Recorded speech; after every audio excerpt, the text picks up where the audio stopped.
Imagine 1993. The world is on the brink of a digital revolution, but nobody knows it yet.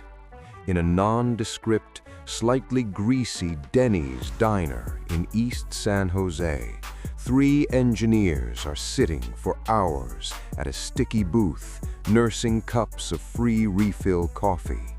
They have no office, they have no company name.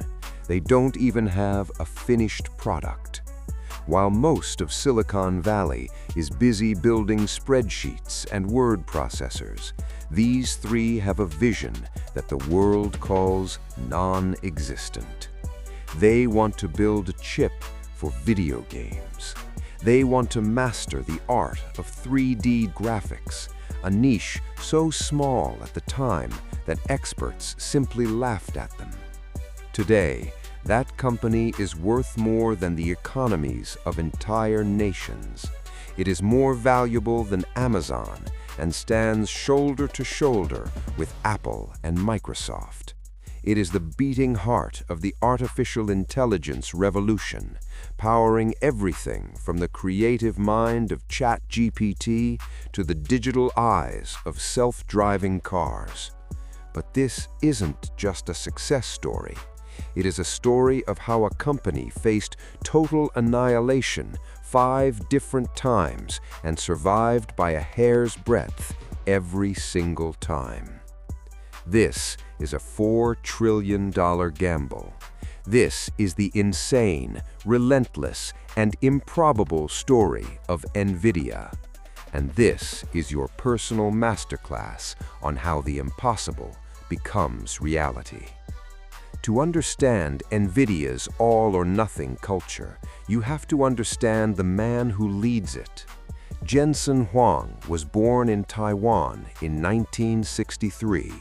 When he was just 9 years old, his parents sent him and his brother to America. They believed they were sending their children to a prestigious private boarding school in the mountains of Kentucky. They were tragically wrong. By accident, they had sent them to Oneida Baptist Institute, a reform school for troubled youth. Jensen was the youngest student there. His roommate was a 17-year-old who had just been released from prison and was still recovering from fresh stab wounds. In an environment that would have broken most children, Jensen didn't just survive, he adapted. His job was cleaning the school toilets every single day. He didn't complain. He scrubbed those floors until they shone. He helped his older roommate with math, and in exchange, the roommate taught him how to lift weights and stand his ground. This was a forge. This is where the character of NVIDIA was cast, in the quiet, disciplined struggle of a boy who refused to be a victim. Lesson 1 for every dreamer: your past is not your sentence, it is your foundation. Hardship doesn't break you, it prepares you for the big game. If you can clean a toilet with excellence, you can lead a company with excellence. By 1993, Jensen was a successful engineer at LSI Logic, but the fire from Kentucky never left him. When Chris Malachowski and Curtis Preem approached him at that Denny's diner with the idea of starting a graphics company, Jensen saw a path to something far greater than a stable paycheck. They chose the name NVIDIA, the Latin word for envy. They didn't just want to compete, they wanted to make the entire industry turn green with envy. But the road to dominance is paved with failure. NVIDIA's first major product, the N1, was a technical marvel but a commercial disaster. They tried to be too smart. While the rest of the industry, led by Microsoft, was standardizing triangles for 3D graphics, NVIDIA bet everything on quads, curves. It was a brilliant idea that nobody wanted. In 1995, Microsoft released DirectX, and they chose triangles. Overnight, NVIDIA's technology became a specialized tool for a world moving in the opposite direction. The company was burning through cash at an alarming rate. Their biggest partner, Sega, was about to pull the plug on a major contract. By 1996, Jensen had stopped paying the electricity bills just to make payroll. He had to make the hardest decision of his life.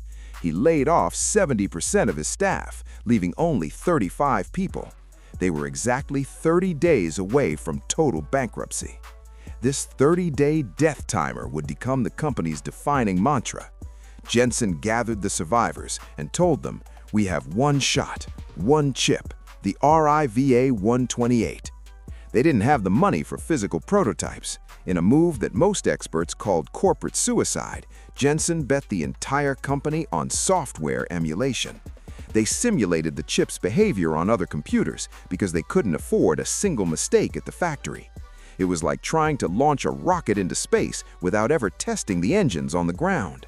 When the first chips finally came back from the factory, the team held their breath. They hit the power button. It worked. The RIVA 128 was 400% faster than anything else on the market. They sold 1 million units in 4 months. NVIDIA had risen from the dead. Lesson 2. When your back's against the wall, don't look for the safe path. Look for the fastest path to radical superiority.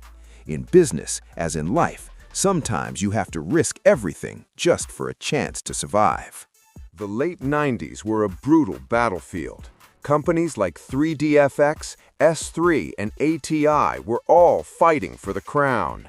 Jensen realized that for NVIDIA to survive, it couldn't just be better, it had to be faster.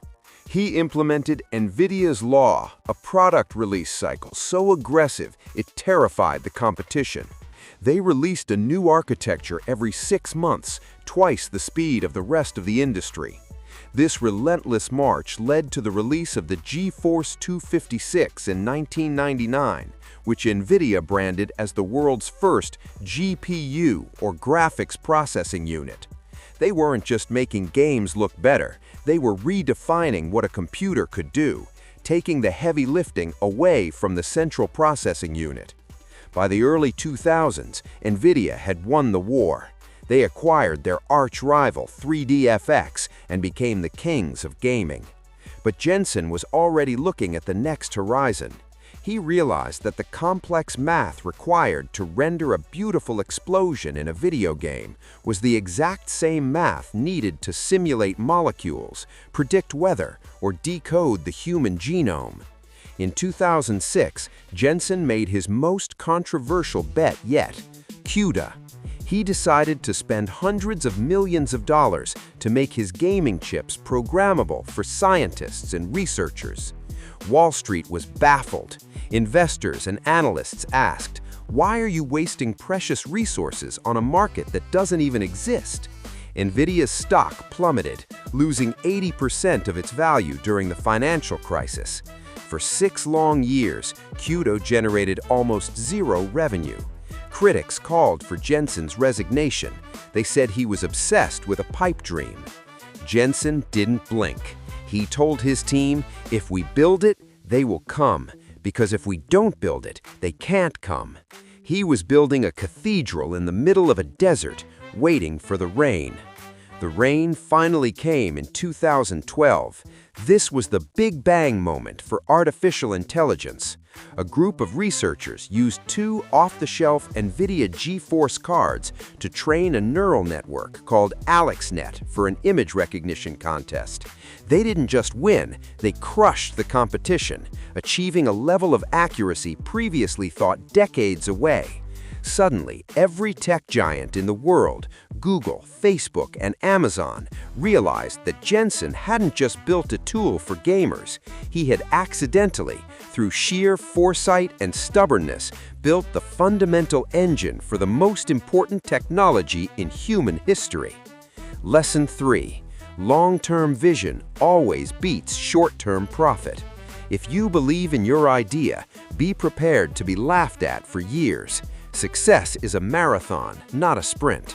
The overnight success of NVIDIA's AI dominance was 20 years in the making. We are now in the era of generative AI. We are moving from a world where we retrieve information to a world where we create it. NVIDIA's H100 chips and the new Blackwell architecture are the oil of the 21st century. These chips are so powerful that governments are restricting their sale as national security assets. Jensen Huang, the man who once scrubbed toilets in Kentucky, is now the longest-tenured CEO in Silicon Valley, a leather jacket-wearing rock star leading an army of 30,000. But if you walk into NVIDIA's headquarters today, you won't find a company resting on its laurels. Jensen's management style remains radical. He has no one-on-one meetings. He believes information should flow to everyone at once. He doesn't believe in period of rest. To Jensen, rest is the first step toward death. He tells his employees every morning, "Our company is only 30 days from going out of business." This desperate optimism mindset is what drives them to build the Omniverse, a digital twin of our world where we can simulate factories, climates, and cities before they ever exist. He is building AI factories that will produce intelligence as a commodity. His vision for the next decade is that everything that moves will be robotic. Every car, every warehouse, every drone will run on a brain powered by NVIDIA. Lesson 4. Never lose the day one mentality. The moment you think you've won is the moment you start to lose. Stay hungry, stay humble, and always act as if you are 30 days from bankruptcy. What can we learn from the journey of Jensen Huang? Whether you're a student starting your first semester or a founder launching your first startup, the NVIDIA story offers a blueprint for the modern age. First, find your Denny's. Every great thing starts small, often in places that don't look like much. Don't wait for the perfect office or the perfect time. Start where you are with what you have. Second, embrace the curves. Like the NV1 disaster, your first idea might be wrong, but the skills you build while failing are the ones that will make your second idea a success. NVIDIA's failed curve technology eventually evolved into the math that powers AI. Nothing is wasted if you are learning. Third, build for the world that is coming, not the world that is here. When NVIDIA spent billions on CUDA, there was no market for it. They created the market. If you only build what people are asking for today, you are already behind. NVIDIA has transformed from a failing gaming startup into the foundation of a new industrial civilization. We are standing on the edge of a new frontier, looking into a world where human and machine intelligence merge to solve the impossible. And as you move forward toward your own goals, remember the boy who scrubbed the floors in Kentucky. Because in the end, it wasn't the chips that made NVIDIA great. It was the will, it was the discipline, it was the character. The AI revolution isn't coming, it's here. And it was built by a man who refused to stop running in a company that is always 30 days from the end. The race has begun. The question is, are you ready to run? Your success story doesn't start when you get the funding. It starts when you decide to keep going, even when you only have 30 days left.